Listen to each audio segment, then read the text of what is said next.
bring us honor, wealth, and good familiars. My name is Matthew Kroll. And I expel you. My name is Shahir Dowd. And this is the only podcast about movies, specifically the family film, Hereditary. Yeah, summer movie of the year. You know, take your kids, take your family, take your sisters, brothers, aunts, grandmothers. Definitely your grandma. Also, you should probably listen to Salisbury Hill on the way to the theater. I don't know what Salisbury Hill is. No? No, what would I know that from? The Shining trailer where they recut it to Salisbury Hill. Okay. Anyway, we're not gonna just have you and I's little family talk about this We're film. bringing our extended family back in. Yes. Stephen Roberts, welcome back to the podcast. We're so excited to have you back, buddy. Hey guys, welcome back. Oh well, thank you for having me back. No, I like that you welcomed us. I like that we're all very welcoming. Yes, glad to be here. It's been a while, but super excited to talk about this film. It's as you guys said, a feel-good movie. Feel-good movie. The whole family can enjoy it. I think so. I agree. The last time Stephen Roberts was on the show was for our episode on Barry, Vikram Gandhi's film on Barack Obama. About Barack So there's Obama. A lot of similarities here. Yeah, I can see it. I was so excited though because I've been telling you for a little bit, hey, I really want you to come back on the podcast. We really enjoyed that conversation, and so I was so excited when you reached back and you were like, I need to talk about this movie. Yeah, I saw it this weekend and I was like, oh my God. Like, I'm not a big movies person. Sorry for everyone. Wait a minute.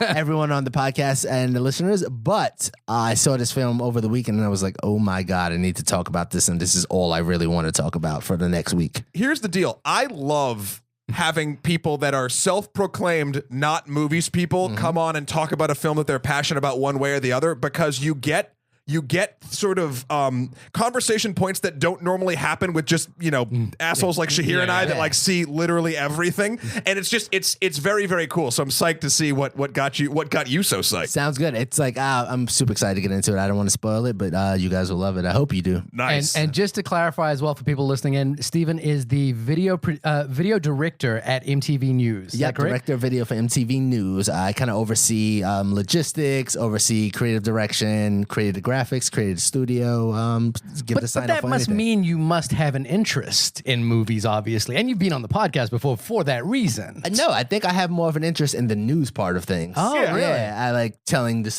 news stories and being able to tell culture and different things like that. That's what really appeals to me. The movie side, yes, you get it because you're in editing and there's video involved, but I'm more, if I had to be a news journalist and just a writer, I'd be super happy with that too. Yeah, there you go. The craft is similar. Yeah, very similar. In certain regards. But perhaps the way the stories are told are very different.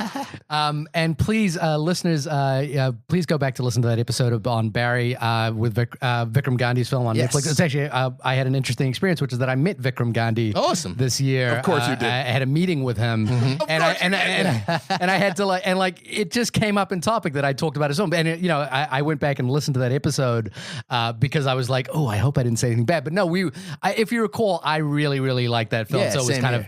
It wasn't a big deal. I mean, I hope that if I met someone whose film I didn't enjoy, I would be able to say it in a tasteful way. We've done that before. If it came up, but it was one of those fortunate experiences where I got to meet someone whose film I really, really liked. So please go back and listen to that. And also get in touch with us if you have questions for us at onlymoviepodcast@gmail.com or hit us up on Twitter at onlymoviepod, as people have been doing this week. Matt, what are some of the tweets people have been talking about in relation to, I think, our psychokinesis and Deadpool review in some respect? Well, let's see. We have here, I'm just going to scroll on down. We have from Jonathan the Blade. He says, ooh, I like the beginning of this. The beginning of this is great.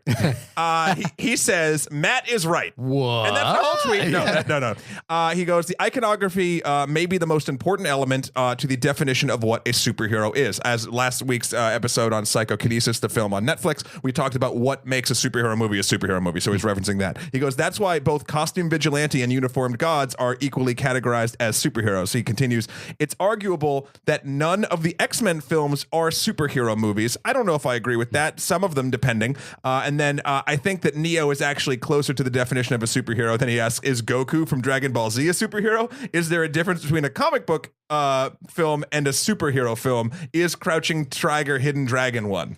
Wait, by his own definition, X-Men, Goku, and all of those guys are superheroes. So just going back to that conversation that we had last week, we were trying to figure out the taxonomy of what makes the superhero genre the superhero genre. So how do you identify, is this a superhero movie, is it not? And I think one of the points of difference that Matt and I had was that I think the power fantasy is kind of weighted more importantly, but Matt, you think that the iconography of the costume and the mythos of the superhero is more important. The symbol of what the hero is doing, whether that symbol be what they're actually wearing, an actual icon, or sort of the message that person is trying to get out in the world, is also part of it. I feel like power fantasy, Could be if it's superhero or things, not, but like almost every hero's journey is a power fantasy. Almost every sort of story where there's a main character that has, that can do something that I can't do is a power fantasy, depending on what it is. So there's a lot of talk like that. This is interesting because the X-Men films, the X-Men films, like First Class maybe isn't, but I would say anytime they slap on, even if you go back to the early 2000s in the black leather or whatever like that, I feel like you're starting to get into costumes, and when the X-Men come out as a unit of mutants, whatever, then they have become a symbol for mutant kind and for humankind in a different way. I think by your definition, and I don't disagree with your definition, by the way. I think the reason I wanted to suggest that it might be slightly different is that psychokinesis, the main character, I believe, is a superhero, but doesn't wear a costume at all. But he also has no iconography. He has no meaning to what he's doing other than just sort of helping his daughter. Yeah. And that's why I felt like it's a movie with superpowers. I haven't seen the movie, but if you look at Hitch, he's not necessarily a superhero. He has powers. You mean Hancock? Hancock. Yeah. Blah. Well, Although Hitch he is a superhero. Hitch is a bit more of a superhero. But with Hancock, you could look at the same thing where he had the power, but there was nothing really. Well, Matt made a good point about that in that episode, I think, which is really relevant. Oh, do you want me to do it again? Yeah. I got to remember what my good point was. But what I would say right now, and maybe it's the same, maybe it's different. I flip-flop. Is in the beginning of the film, or sorry, the world in which that takes place, Hancock himself, even though we don't really see it much or at all in the film, it's been a long time since I've seen it. Same here. He used to wear a suit. He used to be this icon and this beacon. And now he has Jaden. And then he has fallen from grace. And then the third act of that movie is a mess. But so there's interesting questions. Fair. Crouching Tiger, Hidden Dragon, I have to say, and Jonathan and I kind of went back and forth a little bit about this. I love tweeting with Jonathan, by the way. He's very thoughtful. He also hosts his own reviews on YouTube, so look up Jonathan Blade for his work. They're very, very thoughtful reviews. The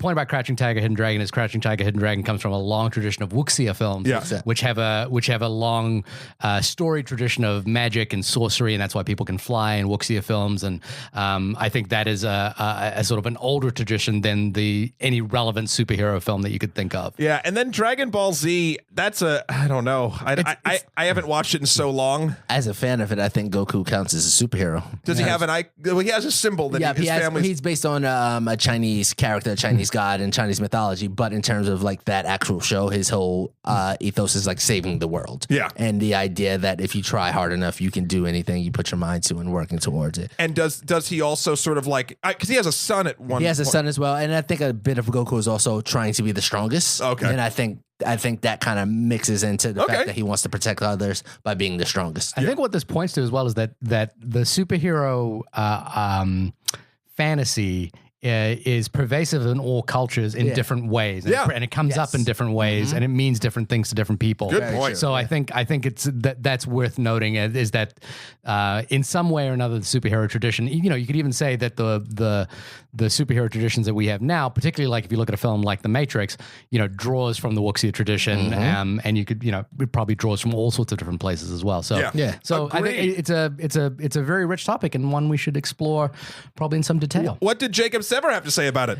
Jacob just wanted to mention, because I think we were kind of going back and forth about like, well, once we get to the boundaries of the genre, what are films that step outside the genre? What are films that also change our understanding of the genre? And I think one of the things I was trying to get at, and I think we both agreed on, was that the genres are fluid and they change and definitions change. And while, in psychokinesis, you might not have a suit, that does, in my opinion, it doesn't necessarily mean it's not a superhero film, but I actually agree with your point as well. So I think it's fluid. And he wanted to point out the film Chronicle, which I haven't seen. I own a Blu-ray of Chronicle, which I've owned because I got it like in a $5 bargain basement bin, and I'd heard it was good.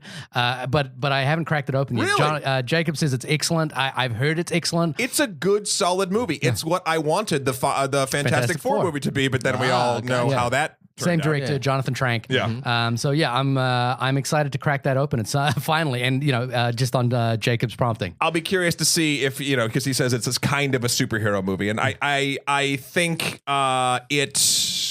God, it's been so long again. I would still say it is not as a movie with superpowers, but for the exact same reason as Psychokinesis. Yeah. Down to slight spoiler alert for Chronicle, it doesn't really change anything for the viewing experience, Shahir, or anybody who hasn't seen it.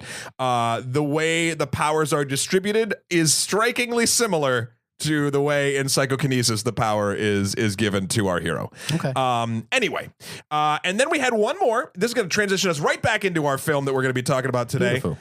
We have Movies Film Flicks tweeted at us, it's going to be terrible for the treehouse business, and that is referencing a little bit of back and forth. Movies, Films, and Flicks are a great podcast, by the way. I think the main host of that has been kind of building up a little bit of notoriety for like writing data analysis of like silly movies. So, for example, he's done an estimation of how far the merman in Cabin in the Woods would have to have crawled in order to kill the final guy at the end of the movie. He's done all sorts of like numbers games with things like that, and they're great. They're wonderful to read. And he and I have been talking a little bit back and forth. Hopefully, we get him on the podcast at some point. And he was, I think he just exclaimed how great Hereditary was and wanted to chat about it, so I jumped in. As I do, I am the troll on Twitter that just jumps in on people's conversations, but I try to be positive. Like, I only jump in on conversations where I think I have something positive to contribute. Sure. So yes, we really enjoy. I really enjoy the Twitter conversation. 9 times out of 10, if you're on Twitter talking to us, it's me. So please keep tweeting, because otherwise I'll have nothing to do and I'll be very lonely on Twitter. But for that 10%, it could be me. We both have the password, and I'll inject some you'll things. throw down. Yeah. So at Only Movie Pod for our Twitter handle, and please email us in at onlymoviepodcast@gmail.com, and please remember to give us an iTunes review. That is right. The iTunes reviews are surprisingly helpful. We all know that not everyone has the ye old-fashioned iTunes account. We also know that actually doing it is a huge pain in the ass. Yeah. But if you could spare the between 2 and 15 minutes it would take to leave one, we would really appreciate it. So, gentlemen, start your engines. Hereditary. Yes. Can you tell us what it's about, Matt? Oh, you know what? I'll do you one better. I don't know what it's about, but IMDb sure as hell does. Yeah. After the family matriarch passes away, a grieving family is haunted by tragic and disturbing occurrences and begin to unravel dark secrets. Dark secrets. Very dark secrets. Very dark. Very dark secrets. Yeah. So I just want to say one thing first, which is that, I don't watch trailers. So I went in completely blind. But what I did do to get myself a little amped on this film, because I'd heard so many good things about it on the blogs that I read and, the reviewers that I read as well, was that I sought out all of Ari Aster's short films. The writer-director Ari Aster. He's done some doobies. And and the thing that got me hyped was watching his short films. If you can, go and watch his short films, especially a film called The Strange Thing About the Johnsons, which is a fantastic. Did you watch it? I've seen, yeah. Yeah, a creepy, sort of very unsettling film about a family with a disturbing secret, which I don't think I'll reveal. No, because do not. Absolutely do not. But then I went through his entire back catalog, and it's interesting. I think this is actually a better way than watching the trailer, because it just got me excited about this person as a storyteller. And then I was just excited to see what they were going to do, and that was sort of an interesting way in for me. How about you guys? You guys watch the trailer? Or? It's funny. Going back to everything you just said, my editor, as I was on the way here, he was like, "Hey, you should really check out that movie. Had you watched the director other movies?" And I was like, "No, honestly, no." Like, I kind of went into this a bit blind. Yeah. The thing that sold me on this movie was our movies editor, Crystal Bell at MTV News, movies and TV editor. She said, "Hey, this is supposed to be the scariest movie in forever." Yeah. And if there's one thing I like really scary things. I like things that basically, excuse my language, fuck with your brain. Yeah. And so I was like, oh, I want to see that. I Yeah. want to know what's happening. I want to know what's going on. And she was like, no, it's really scary. And I was like, yes, I really want to see it. And so I kind of went into it a bit blind, just wanted to be scared shitless, essentially. Yeah. And I wasn't quite that, and I'll get to it, but I fell in love with this movie. Yeah. Okay. Well, and there's an interesting thing that's happened, which is that this movie has a D+ cinema score and is scoring very very low with audiences. Really? Really highly with critics, but really low with audiences. I'm curious to hear why. And so I think we're going to have to talk about that in some Interesting. Yeah. But Matt, do you want to go first, or Steven, do you want to jump in with your thoughts on the film? Let's guest first. I thought the film was phenomenal, and I think one of the things that really jumped out to me as something that Matt pointed out early on was the fact that I'm not a movies person, and there's something that really jumped out to me about this movie, and it played on the idea of mythology, and that was kind of laid out very early on in the movie. Sorry if that's a minor spoiler, but that was something that immediately watching, I was like, oh, I want to see where this is going. Even from the very beginning, the opening scene, just looking at that and then hearing the thread of mythology within it, I was like, oh, I see where this is going. Right. And so I was with it every step of the way. And I think I can see why the cinema score might have been a bit low, because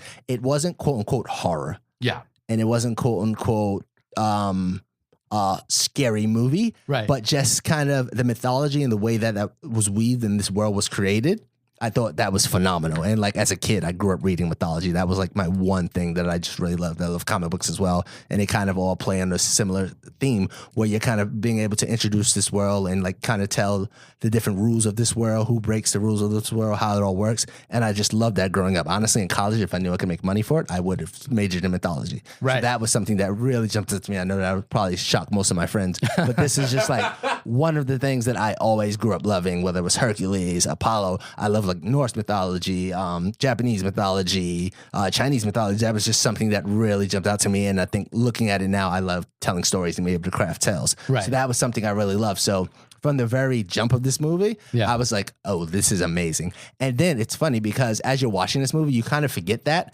but it's in the back of your head as you're watching. And then I think you're really rewarded and paid off in the end of the film. And I'm like, oh, I love this, everything about this. And it makes me want to go back and watch it again. I've only been able to watch it once, but now I would love to go back and watch it and just kind of see how it's being weaved throughout the film.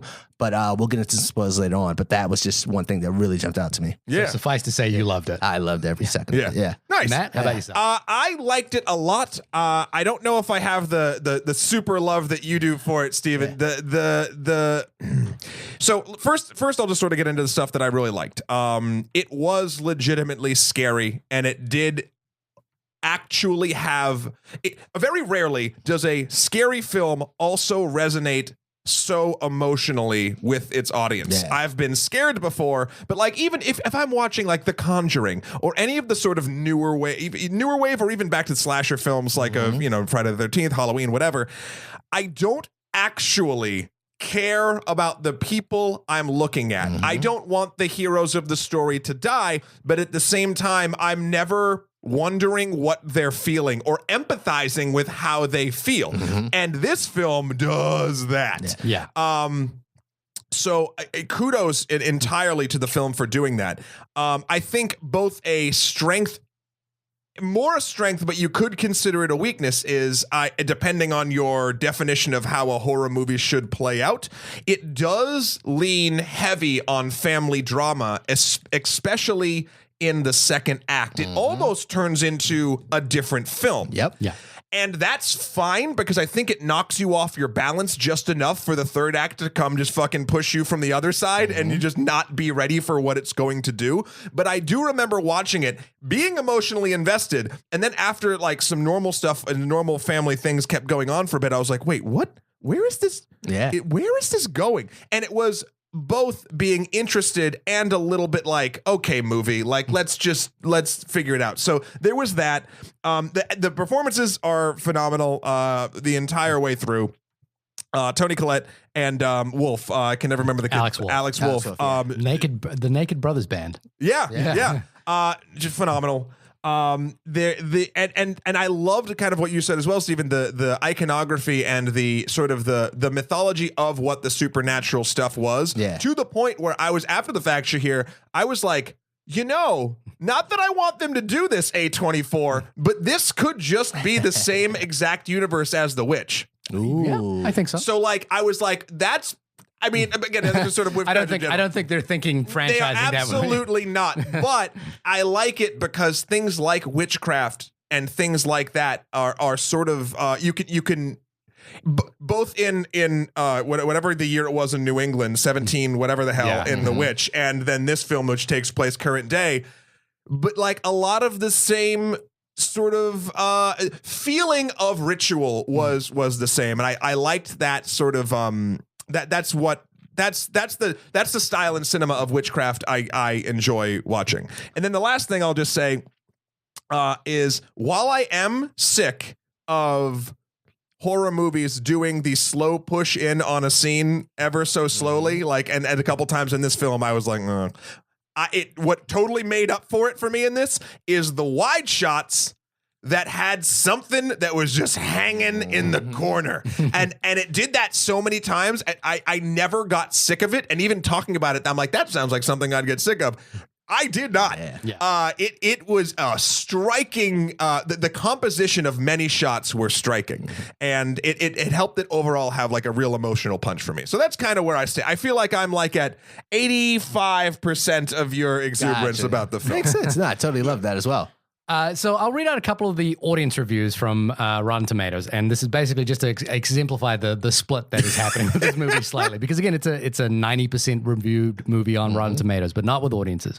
One reviewer wrote, "What a waste of time and money. They had the PR machine working overtime. Not scary, barely a movie. If you skip one movie this year, this should be it." By far, another review, "By far the worst movie I've watched since The Village came out. It wasn't scary in any way, shape, or form. Please take the film and burn it." Manny G says, "Terrible horror film, not good, a disappointment. Critics should stop hyping movies," and so on and so on and so on. What the shit? Yeah, and I think I guess what I wanted to start with is that earlier this year we reviewed a film, A Quiet Place. Yep. Which I absolutely flipped for. I loved it. I thought it was great. I like the sort of jump scare movies when they're done really well. And I think A Quiet Place is actually better than most because it has a drama behind it that I'm actually invested in, which is something similar to this. I think Hereditary for me takes that concept of basically feeding horror from drama and makes it and ramps it up to a level that I don't think even A Quiet Place managed to achieve. And I really liked A Quiet Place. This was a phenomenal viewing experience for me. I absolutely loved this film. I loved it inside and out. I think I was enamored by the boldness and patience of this director, a first-time filmmaker, a very, very young filmmaker, but a filmmaker who had the patience to not jump scare us at every turn, but do things like the thing you're talking about, which is that give us an image that he just is willing to sit on for a long period of time and have people slowly discover the horror that's in that image as it just sits still. And I think, if he's influenced by many, many filmmakers, but one of the filmmakers he's obviously talks about a lot and is influenced in here is Roman Polanski, who's obviously a controversial figure, and we'll get to that whole can of worms at some point. But, Polanski is famous for being able to craft an image that gives you horror without showing you what the horror is, but allows you to discover it. And I think that's what I really loved about this movie, was that there was a sense of discovering the horror. It was, in a way, it was part mystery film, part horror, and mostly a family drama, and a family drama that I was really invested in. I really cared about these characters. I really cared what was happening to them, and I was really shocked and horrified when terrible things started happening to them. Yep. I loved, as a screenplay, the thing that you talked about, which is that it had such a deep, rich mythology of events that happened before the film began. And the thing that was interesting about that is that none of those events that happened before the film began feel like they come out as exposition for the things that were happening. They feel like they come out as natural references to things that are happening in front of the screen. So, for example, 100%. A character comes out and she's dealing with trauma. And, no spoiler here. It's Toni Collette is dealing with a lot of trauma, and the way she is revealing the fact that she has a lot of repressed trauma, and the way she does that is by telling her history, her family history. And in no way does that feel expositional. It feels like she's actually just, these are the things that she's been building up in her life and is kind of like letting them out now. Yeah. And we only get the pieces of information that we absolutely need. And those pieces of information are horrific. This family has been through so much trauma. Yeah. So I love the absolute patience of the direction. I love the skillfulness of the script. Obviously, the performances are astounding. I think there is a hype machine behind this film, but it's entirely warranted. It is 100% to me, it's a film that exceeds the hype. And I totally understand why. I will say, this is the kind of horror movie that I like, which is that it is, I'm invested in the story and the horror comes second. And I can see if you were going out and you wanted The Conjuring or Insidious or Saw or something like that, and you didn't get it, that would be terrible. But there are some images in this movie that will burn themselves into your life and will not leave you. I have a theory on why audiences are not connecting with this that normally would go out to see, because we have been conditioned as American film going audiences to think of horror movies in the last, I would even say 10 years, as one specific thing. And that is a ton of jump scares, real creepy supernatural ghost brought on by family that didn't know what they were doing, and like it just sort of like a very simplified version of what an actual horror story is, and it's always in your face, slow thing in your face, and like someone pulled through a doorway, the door slammed, like just like all very tropey, and it's almost.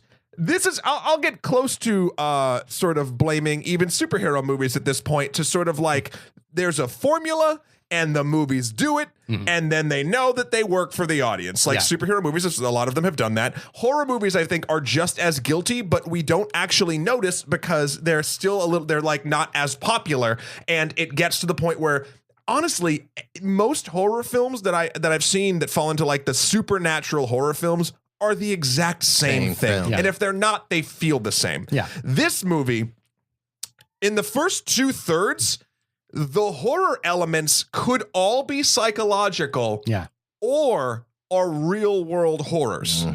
And that is something that most of the films in this genre don't do. There's always like a beginning where like, and I'm going to use It as an example, but that's not quite the same thing, where like you see the clown in the sewer in the first 10 minutes, so you know some shit's up. Exactly. This movie makes you wonder the entire time what the point of the movie is. And if you are not someone who wants to go and do that, as I think a lot of people who just want to go get scared are, I could see this turning you off to that. And then, sorry, just one more thing before Shahir, before I did you mentioned how exposition was given. One thing I really liked is the only moment that there was an info dump was when she was literally in therapy or in a help group. And the other times it was things like, and you've seen this in the trailer, so there's only a minor spoiler, she makes miniatures for a living. And you see the story of the past in a lot of the miniatures that she makes, and that gives you so much exposition without doing it. So I just It's amazing that those miniatures, they don't really ever explain how the miniatures work, what they're doing with them. You just kind of get it through the visual. And the visual is so powerful,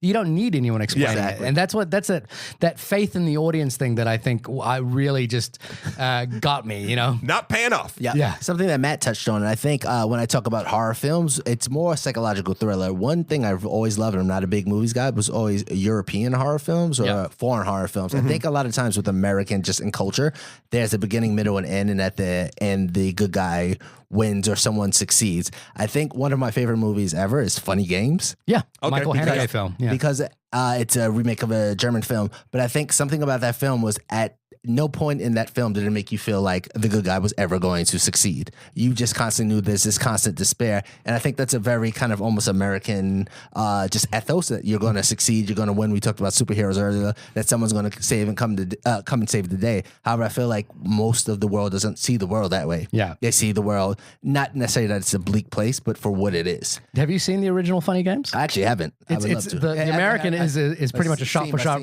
remake of it. Same director as well. So that's why I didn't necessarily want to go back and see it. But I think it's one of those things where, okay, you know where this is going, and you have to sit here this entire way. With this film, you didn't exactly know where it was going, but it was foreshadowed so well. And when we talk about the scene where she's in therapy and she actually lays out the scene, if you look at the very first scene of the film, the push into one of those dollhouses, that tells you everything that this is the main thing about what's going on here. Yeah, this is the focus of the film. And not to get into spoilers, but the person who stays in this bedroom, that's what everything is about. Yeah, and it's also the perfect visual metaphor for what's happening to this family, which is that, without giving away too much spoilers, the other thing that I think is really powerful about it is that the film is about the weight of the familial passing on of, baggage, like, so the family is being, a mother is being burdened by the baggage of her grandmother, and her children are now being burdened by that baggage as well. And, to quote Shakespeare a little bit, heavy is the crown that, and this is a film that literally heavy is the crown that will heavy weigh. is the head that wears the crown? Heavy is is that the phrase? Heavy is the head that wears the crown? I believe so. Or heavy is the crown that weighs, I don't know. No, it's heavy. what that said. It's a heavy crown. It's a heavy crown's heavy. The head's heavy. Yeah, everything has But weight. then it goes back to the idea of there's no control. You have no control over what's happening. Because there is so much backstory to why you're this way. Yeah. Whether it's emotionally, psychologically, where there's backstory to why you ended up here. Yeah, without giving spoilers, there's a certain trajectory to this film, which you realize there's no way that any of these characters can do anything to avoid that trajectory, and yet it is exciting at every moment to watch. So something that I loved that I think, and again, another thing that most moviegoers will hate, and I think it's from trailer culture that has sort of trained us to be this sort of way. I'm going to start. Can we start? What time is it? Can we start doing spoilers? We've been talking for a half hour. I think we should get into spoilers. Okay, do it. So we'll try to go light as we can, but as we come to points, we shouldn't censor ourselves. No, I think at this point we should go. Okay, all in. cool. So there's a thing that happens in this movie that I was not expecting based on the trailer, because in the trailer, the daughter,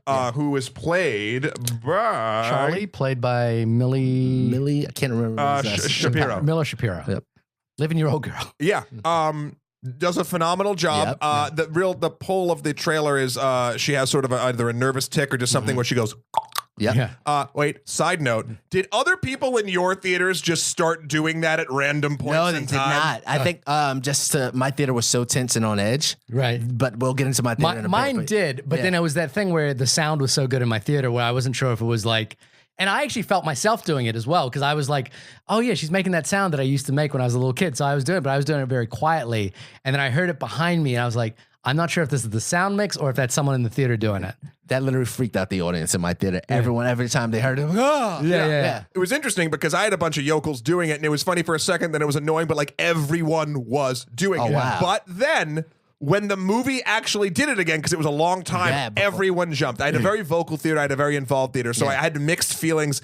It was good and bad, but it was the joke was good for the theater, but then it kept going and beat a dead horse, whatever. Anyway, the daughter, who is poised in the trailer as sort of the centerpiece of the film, dies a gruesome death around the end of the first act, beginning of second act. Yeah. And then the story just twists and turns, and you have no real idea who the main character might be. And I think in today's trailer culture, it goes against everything I like, but I think people see stuff like that as like they wanted to see a creepy little kid horror movie. Yep. And now that's not it. Yeah. That's not what I was sold. This is bullshit. Like, I like it when trailers don't Tell you that. Yeah. Like, that's what's great to me. That's why, again, I go back to the biggest bungle in advertising time. It would have been amazing to see Terminator 2 without them advertising that Arnold was the good guy this time, because the movie, the first third of the movie, you have no idea which Terminator is good, but they did the whole advertising thing and whatever. Very true. I would love to experience that as being like, what? Yeah. Like, that's what happened here. And I think people get whiplash when they go in expecting a certain thing. And not only that, they went in expecting a jump scare horror story about a scary little girl and came out of that first act into the second act feeling terrible, dealing with a family that is going through incredible grief, and not a whole lot of scary stuff other than the emotional stuff that's going on in the family members' minds to latch onto for your horror fix. You're just literally reminded of how terrible the world can be. And it's no longer at that point an escape fantasy. And it becomes real, because I feel like everybody can relate one way or the other to loss and tragedy. Exactly. And that gets you in a different mindset than mindless, I want to watch some ghosts kill some people. And it's just a different thing. So I think that might be another reason, but I loved it. I loved that the movie took the swerve. Yeah. Can we just talk briefly about the execution of that scene? Oh, It's man. That handled was phenomenal. It's handled so phenomenally well. Every little detail is kind of laid out like a game of chess, or like a game of dominoes or something like that. Yeah. And then every piece kind of falls into place in a way that is surprising, in a way that kind of delight is the wrong word, but it kind of like delights you in its execution, and then like how cleverly he's kind of laid this all out, even to the point where like there's a shot, at a very quick shot as the car is driving down the street, the camera pans and it pans over to the telephone pole that they're going to hit, and the telephone pole has something written on it, and you only see it for the briefest seconds. You're like, what was that? Is that symbol? Yeah. And then later on, that's and I was like, I wasn't even thinking, oh my God, that, when she hits the telephone pole, it still surprised me. Yeah. Everything about the execution of the scene. And then I think the most beautiful thing, and this comes back to that wonderful sense of timing, direction, and confidence that this director has, is the way in which we absorb and digest what's just happened. Exactly. Like the film can't bear to look at what's happened, and neither can Alex, Peter. So Yes. he basically, the camera just sits on him for like, it feels like forever. And he kind of like, he glances slightly up to the rearview mirror, then just back down, and he can't do it. And then, like, it feels like a long sequence. He drives home, he gets out of the car, goes into bed, lays down. It becomes morning. We hear the voice of his mother going downstairs. We know what's happening. We know what's going. Even to that point, I was like, wait, did she just get knocked out? I'm sure she's dead, but I didn't really think about decapitation at that point. And then you just really think about decapitation. Yeah, I was like, I mean, I thought her face had been crushed or something like that, and that's what the mother was going to see. Oh, no, I knew it happened. And I was it was just such a beautiful execution. Sure. I knew decapitation was a thing, because decapitation seemed to be a theme even building up to that. A couple birds, a couple things, putting heads on dolls, and da-da-da-da. Yeah. One thing I will say, like in terms of that scene, it's what we talk about this film when you're not quite sure what you're watching when you're going in. It very much establishes it as a normal family in a sense. Yeah. You have the older brother. I don't know if you guys have siblings, but I'm the oldest brother, and at times you have to invite them along. You have to bring them somewhere where you don't want to bring them, but your parents force you to bring them. Yeah. So you take them with you, and then he's going to the party. I think one of the things that's Peter's mind this whole time has been this girl. That's been his gaze, and that's what he's looking at. Yeah. And so now he has an opportunity to see this girl. But he still has his kid sister there. Go eat some cake. Yeah. And then you see as the older brother kick in. He has to take care of his sister. She's in need. And so just me being the elder sibling, you instantly go, okay, I have to take care of this person. But then you've also always been a high teenager. Everyone's been a high teenager. Yeah. And then now you're a high teenager in panic. And so you're trying to get your sister to the hospital. And then you're driving as fast. You're not thinking clearly. And then the worst thing in the world happens. And then just to see his pain and that, just the whole audience. Yeah, just really felt for him. Yeah, and I think that's another thing the film did so great, was just to build that you related and you cared for this character. You felt so bad for Peter, you felt horrible for Charlie, and it was just one of those things where it's like, oh my God, this is just a family, and now you're like, where does this film go from here? And then just the mother scream. Yeah, that was just, and the way she was like curled up on the floor. The only thing I was thinking of was like, God damn it, guys. keep an EpiPen in the car. Yeah. Like keep an, 100%, keep an EpiPen And wherever you're going. If your kid is that allergic to nuts, The script buttered that up pretty well because they're like, "You nuts today? We don't have an EpiPen. Okay, cool." Like, and I was like, "All right, movie, I know where this is going," but I didn't know where exactly it was going. But this kind of relates to that one, this thing that I think I have, which is that, which came out in A Quiet Place as well, which is A Quiet Place is a film you can kind of like pick holes at pretty quickly. The thing that I really respond to as a film goer is if I feel I am in confident hands, if I feel I'm in the hands of a filmmaker who knows what they're doing, I will basically, it's take me wherever you want to go kind of thing. Like wherever this ride is going to go, I am on board. And there are things in this film that I think are a little inelegant. There are things later on that I think, could be done better or, but I in no way is that a distraction or in no way is that a detriment to this film. This is where it gets interesting for me, and I will go back to a little bit of haterade at this point because we've been very positive. So I feel like I'm okay to I sort think of we go should back. be positive if we like a movie. I know, and I like the movie great, but I think the way, and I think this might even relate to sort of how audiences experience it. So the weight and the feeling of the movie, like I loved experiencing this film in the moments I was experiencing it. But then when I started trying to go back and piece together like how the circumstances did the way they did and how like everything is tied together and there's symbols everywhere and people are orchestrating this horrible thing behind the scenes and blah, blah, blah, blah, blah. And whenever the movie can't actually do a narrative thing, you just assume witchcraft. That I feel like from a logical storytelling progression, my first word I was going to say is lazy, and that is not what this is.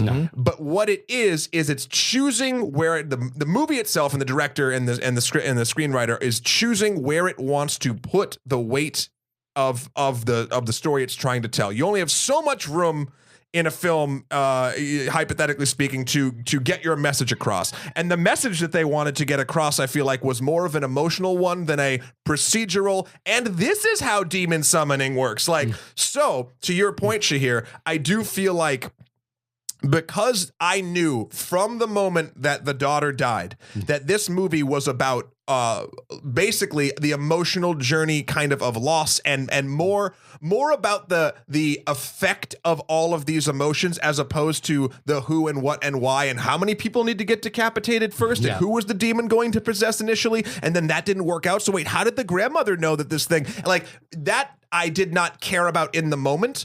Reflecting on it, I can see where if you are a dot connector, this movie does not scratch that itch. Ooh, interesting. Yeah, you understand? So I would say, I think, and I don't want to put words or thoughts in what you're trying to say. Do it. I think if you were looking at, so there's a scene in this film very early on where Peter's in class and he's learning about mythology. Yes. Yeah. And that's the thing that caught my ear. Yeah. And I think if you were looking at this as a piece of mythology, you saw what was happening right away. You should the story that's being, I can't remember the exact myth, but I'll use it was Oedipus. a Greek myth. I'll use Oedipus as the example. It's the idea that you have no control over what's happening to you. And I think that's one of the things that's established very on. I think Oedipus, he's this whole thing. He's going to save this woman who's actually turns out to be his mother. And then he has sex, kills himself. It's crazy. And it's just the gods fucking around with him. And that's the whole thing about it. So I think very early on, looking at that scene where it's setting up, oh, this is about Greek mythology, to the first scene where you push in into Peter's room. Yep. That told me right then and there that this was what this movie was about. It was the fact that this was a piece of mythology and Peter's life was going to be fucked. Interesting. And that he had no control over the fact that this was about to happen to him. Yeah. And I totally get that from a thing, but also I think it's interesting. I think the parts of mythology that people gravitate towards and that I've always gravitated towards, and it sounds like that you gravitate towards, are also not the same as sort of detective stories is kind of the wrong word, but like piecing together the exact things that made the thing. Like even in that myth, the actual how of how all that is orchestrated is gods are fucking with them. Yeah, exactly. So if you can latch on to the emotional resonance of what a story is trying to tell you or make you feel, and to Shahir's point, I can get over the non-dot connecting. I think a lot of people like to solve puzzles and I think a lot of like Annabelle, the film Annabelle, it's like, well, you can figure out in the film Annabelle why the doll is possessed because they tell you in a very sort of procedurally way and like, and then this happened and then this happened and then there's a well or whatever the fuck it is. Like, and we're used to that again in sort of American horror film culture, whereas here, that's not the point, and they don't care. They do a lot of work to make you know narratively there is a connection. There is a lot of, there's symbols everywhere. There's the different words written. It even makes sense from a myth thing because what was the god? Paimon was the eighth gods of hell, kings of hell. Kings of hell. Honestly, like it's funny because I feel like I got what was happening. Like I feel like, we understood that Paimon was going to use Millie as a vessel, but then had to find a boy's body instead, and couldn't go in on Charlie's body, the girl. Like so, he was the grandmother was kind of possessing. Or fusing, she originally wanted to use Peter's body, but couldn't because Toni Collette's character would keep Peter away from her. So then when Charlie was born, she started that, that's why we saw that image of the mother, of the grandmother breastfeeding Charlie or something like that. So I understand there was like a but I don't really care. Even when you break that down, it does start to make less sense. And that's not the important part of what this is. Like I could make up the rules I think it is, like you sort of just started to, but the movie never gives you enough information to definitively do that. And I feel like you are doing yourself a disservice as an audience member by trying to basically Columbo the shit out of why this demonic thing is happening. And I think that's the point of mythology. You're not supposed to know why it happens. Again, the gods are just fucking with you. Yeah. And this god is literally just fucking with everybody. I mean, I will say there are two moments in the film where I was like, I was kind of feeling myself kind of like looking out the window of the train, so to speak. Like I wasn't jumping off the train, but I was kind of looking out the window. You want some fresh air? Yeah. I was just like, I think this could be done a different way, or I'm less interested when the film starts doing this. Sure. Totally not a deal breaker. Gotcha. I'm only bringing it up just to bring up a counterpoint, basically. Again, 100% on board for this film. But when she starts figuring out the mythology, and when she opens up the book of spirituality that her grandmother has left in a box, like up there, and it spells out, okay, this is, Paimon needs a male body. And then she's like running down the stairs trying to explain that we need to burn this diary, and I know it'll set me on fire, kind of thing. When it got into that stuff, I was kind of just not as invested as I was during the other thing. But I was like,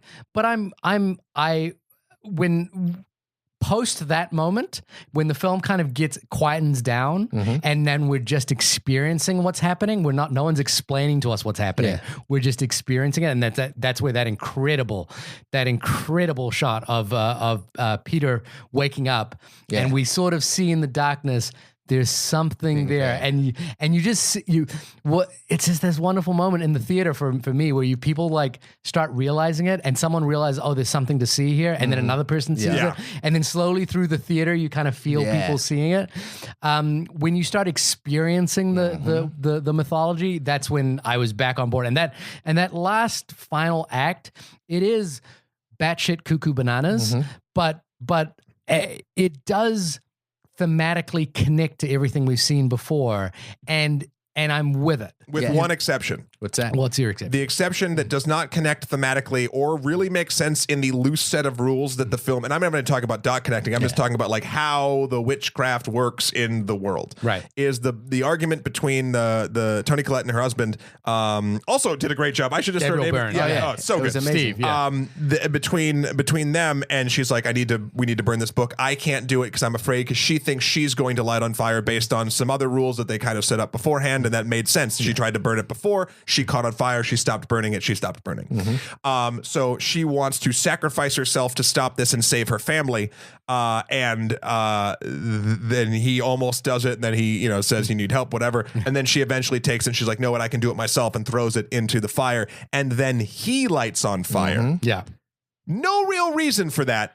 Unless you can, I couldn't figure it out. She was possessed. She was fighting back and forth between Payman, Charlie, and herself. Because she was possessed by Charlie at But some then point. if And she Charlie, was possessed, why wouldn't she if she just would've- throw it in the fire herself? Because she would have been burnt, and the host would have had no vessel to jump into. But she did it anyway. She eventually took the book and threw it in the fire, because and then he then burned. Heyman took control. I'm not exactly sure, but I don't care. Yeah. You know, I know, but so Yeah. No, I see my what only you're point saying. is there was one bit of that was my one bit of confusion, because every other thing, at least while I didn't have a clear path between what, I did kind of understand that. And if you want to get sort of real, like the metatextual meaning of what even the supernatural stuff could represent in this movie, there's a lot of decapitation. Yeah. And it could, I sort of took it a little bit as you need to, quote, lose your mind in order to cause this demon, this trickster, this nightmare creature to come into the world. And 3 different women in the different hierarchies of this familial thing, a grandmother, a generations. mother, Yeah. and a thing, all lose their heads. Yep. Yeah. And only when that happens, and only when the 2 headless bodies of the grandmother and the mother, and has the daughter's head on like a pedestal, can Paimon be summoned fully into this male body. I mean, that's a generational hat trick. Yeah. That's a patient as fuck demon. Yeah. But also exactly. think about the bloodline. The mother's bloodline goes down that way, and the father isn't directly connected to the grandmother. And I understand why that's so not that's but I'm saying the mechanics of why he lit on fire didn't connect with any other moment of mechanics of the film. can totally see that. I think the thing for me in this scene is that what follows here again is that amazing shot of the bed, but the sequence that we see of Toni Collette's character Annie sawing her own head off or cutting her own head off While being hung with a piano wire or something like that. with naked people watching her. Like that was it's such a powerful image because it's equal parts horrifying and equal parts tragic. Yeah. You know, like we're seeing that she is possessed and she can't stop this thing happening to her, and it's basically taking over her body and she's about to decapitate. So this look that she gives to her son as she's cutting her own head off is I can't. Can you imagine another film this year that's going to come out that has as powerful an image as that? Yeah. I can't imagine. I can't think of a single film in the history of this podcast that has had an image that singularly powerful. And there are many we've done. You know, there are many great films that we've done. I'm just saying this is such a powerful image. Very powerful. Yeah. It's extraordinary, and for that, you know, like there are so many scenes like that in this movie that function on that sort of emotional and horrific level. That you know, the disconnect between audience responses and critic responses on this does distress me somewhat. You know, like it does make me sort of like because I can understand from the audience members that don't like the film how we sound right now. Yeah, like we sound like we are gushing over this slow burn movie where not a lot happens. Yeah. But I honestly think, you know, this is a film for the ages kind of thing. Yeah. Like we will be talking about this in the same way that we talk about And I Rosemary's think, Baby. not to be arrogant, I think we're doing them a service. I think, honestly, they'll go back and look at this film with fresh eyes because it's not what they saw in the trailer. Yeah. And if you go back into it with an extra layer of understanding of what you're going into, Yeah. and I think maybe that's a bit of the deception that Matt called out early on, where some people don't like that. Yeah. Some people like to kind of be spoon-fed what they're watching. But I think as people learn and go, oh, that's what it was. Yeah. And then go, oh, okay, I get it. Yeah. And like, oh, I see it now. And I think maybe some people just aren't sharp like that. And I they think- don't get it. Yeah. I think also a lot of people don't want to mix their flavors in this way. Like, for instance, if you are, you know, some people go to horror films for the fantastical sort of release of the violence or the terror, where there might be trying to get away from family trauma, Exactly. death in the family, and this is literally, Yeah. you're not going anywhere, Yeah. trauma. Like, so it's when you mix flavors like that might not be what people actually want when they go Exactly. to the theater. Yeah. People honestly may have wanted to go in there seeing Michael Myers. Yeah. They may have wanted that, and this definitely isn't that. Yeah. And This so is I not could that. understand why someone would be upset because this isn't that. Yeah. So just again, all my notes for this are all gushing, and I was like, okay, so let's start thinking about things that are not critical, but I just think are funny to think go about. for it. Which is that why are old people so obsessed with Satanists? With Satan, like Rosemary's Baby, The Omen, is it this thing with like old people are kind of like coming to the end of their lives and they're like Looking for the way out, the escape hatch. Looking for a way out. They're like suddenly realizing God might not exist, and they're like, well, you know what? Maybe I should go the other way. Well, it's kind of the same thing with God. A lot of people find God when they're. I think as we all get older, and who knows how the individuals of us will, but I'll say humans. Yeah. You start looking for you break glass in case of emergency. You're like, well, I don't want to just not exist, so let's start looking for ways that I can keep existing. Yeah. It's just that there's this, like I guess it is a somewhat of a trope, but in Rosemary's Baby there is this like apartment full of older retirees who are trying to summon Satan. Yeah. In The Omen there's a cadre of older people who believe in Satanism and kind of are using Damien as realize Damien is the chosen one. And there's a scene in this film where you see these people that have been surrounding Ellen, which is the grandmother, her whole life, and they're all Satanists, and they appear in the house naked. Yeah. And it's creepy and terrifying, but I was just like, why? Old people, what is up with you guys? Like, listen, you get that Social Security check. You got some time on your hands. Yeah.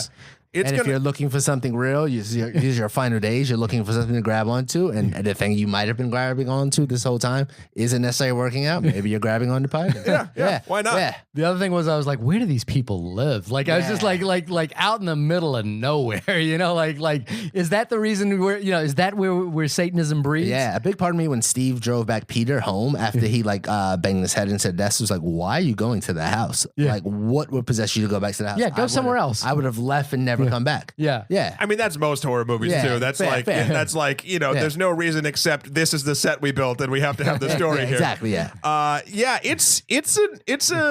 You can pick those nits. Correct. And they're silly nits. My other one is worst dog in the history of cinema dogs. Yeah. Like this dog should have known there was a dead body long time ago. Like in the attic. When they go up to the attic and there was a dead body, I was like, you guys didn't smell that? Like nobody smelled that body up there for a little while. Like it felt like it had been there for a while as well. Like as soon as they said the grave had been desecrated, I was like, so that's when they put the body up there? Exactly, yeah. And then it's again, I don't want to keep doing it, but I will.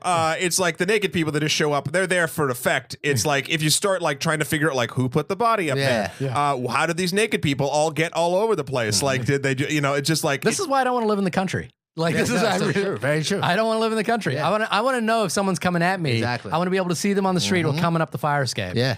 Well, I mean, not a lot of these things are happening in the city, at least from a cinematic I perspective. think The Exorcist happened in the city. I think The Exorcist was in New York. Yeah. Was it in New York Rosemary's Baby was. Rosemary's Baby was, The Exorcist wasn't New York, actually. It was, I think it might have been Boston or somewhere like that, but I can't remember. I don't know.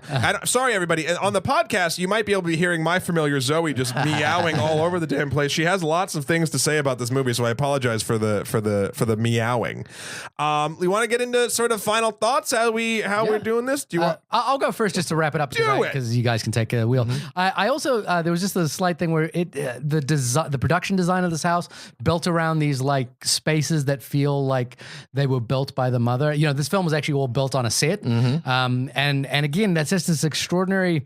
The thing I give credit to here is the producers of the film, like really having faith in the director in so much as I don't feel like any corners were cut in this movie. Like I don't feel like we got the cheap version of this movie. I feel like we got the version that was written. Everyone had faith in it, and they're like, we got to build a set. We got to build it. So because I actually even felt the sets were sort of absurdly large. Like I thought all the rooms were kind of absurdly big, and they felt like they were designed to accommodate cameras and to be able to do wide angles. Perhaps like a dollhouse. Perhaps like a dollhouse.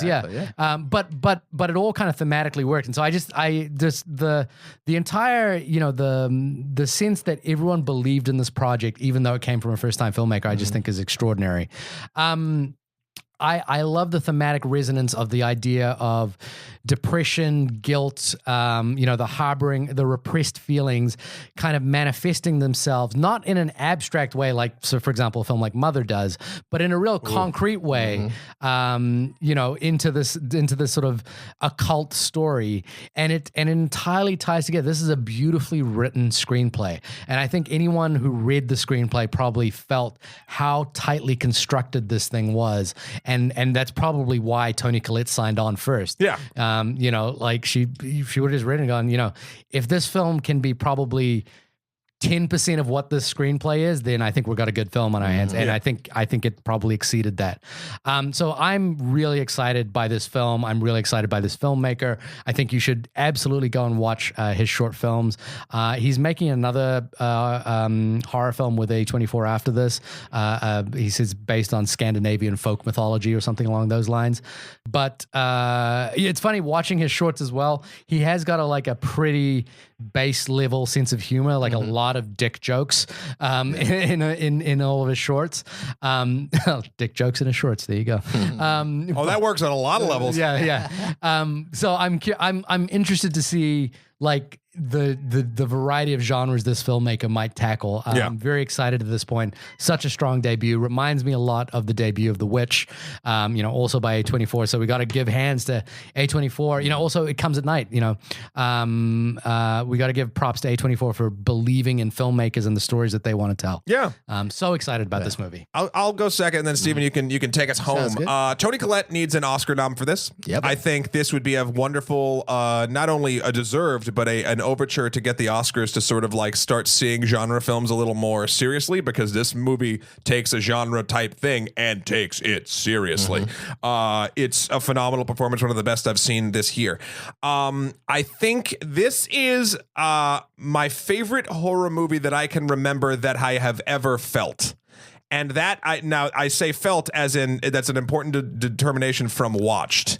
This movie resonates with you on an emotional level that I can't think of another horror film that actually does. In fact, if you do have one that resonates for you, write us at onlymoviepodcast@gmail.com. But for me, this was the most feels I have ever felt at a horror movie that also delivered on all of the things I wanted it to horror-wise. That having been said, I do think that I like if we're going full mythology, analogy sort of type thing, a film like Mother. Did you see Mother, I Steven? haven't seen it. You would love. I think you'd love Mother. And Mother is a film that people either love or hate. Gotcha. No one walked out of Mother being like, it was okay. It got a cinema score of If. Wow. Yeah, it got the lowest cinema score you can get. Yeah. But it does. If you like this sort of the mythology look and a tale that is pure, almost allegory, it's the most allegorical film I've ever seen. Mother. Gotcha. So this movie. And this is the only minor fault I'll sort of give it is it because of its pedigree that we are all used to, and this really isn't the film's fault. Yeah. You can fault your own experience if you wanted a certain thing that was a little more connect the dotsy to figuring out why the horror is happening as opposed to an emotional crazy ride. Gotcha. So I think I just think if you have family trauma and demonic possession, you've done it right, you have my vote. So I would also say go see that and hail Paimon.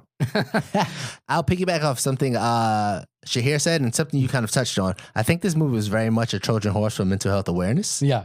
I think the one scene where we got all the information was the one scene where Toni Collette was at therapy or at this grief session where she actually laid out on the table everything that was wrong with her. Yeah. And I think throughout the film, it's never touched on. Steve, the husband, he's super stoic. He never relates his feelings. There's no communication between he and Toni Collette's character, which is another interesting thing because at a certain point in the end of the movie, he believes she's the one who put all the bodies in the thing. Yeah. But actually, had she told him she was actually going to therapy and grief or talking about the grief with her, there would have been some connection.